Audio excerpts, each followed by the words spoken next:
how did this uncoordinated little 8-year-old turn into this guy who can stand in a cage and hit multiple home runs to the opposite field, no less, while multiple people stand around the cage, watch him, that can out squat him, out bench press him, jump higher than him, run faster than him, and do almost every single athletic thing better than he does, except for one.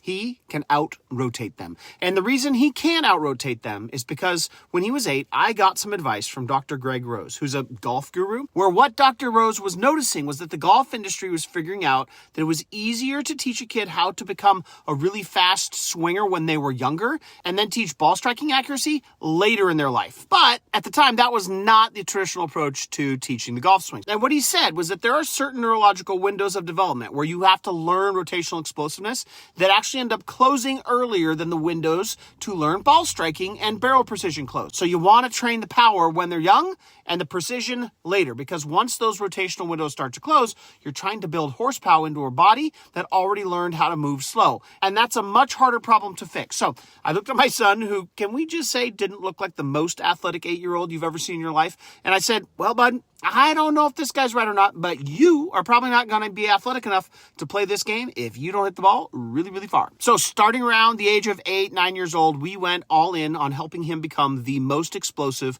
rotational athlete he could become. Because if that window was real and it was going to close, I did not want to miss it. So that now, just like Dr. Rose said, he's in high school, he's hitting balls 106 miles an hour, we can spend almost all of our time on the other parts of hitting curveballs, barrel precision, timing up 90 miles an hour, making good swing decisions when pitchers throw really gross stuff, because he's not behind in his power development. And so far, it seems like Dr. Greg Rose was right, because I know batting average isn't everything. It's different all over the country, but he did hit 420 this last summer, facing some pretty good arms all over the country. So if when you watch your kid, you notice that they don't hit for as much power as they could, and you're wondering if maybe you're in one of those developmental windows right now, drop the word rotate in the comments below this post, and I'll give you a free swing assessment so we can see if there are movement patterns in your kid's swing that need to be cleaned up if they want to hit for their full power potential. Because precision can be trained later, but explosiveness has a ticking clock.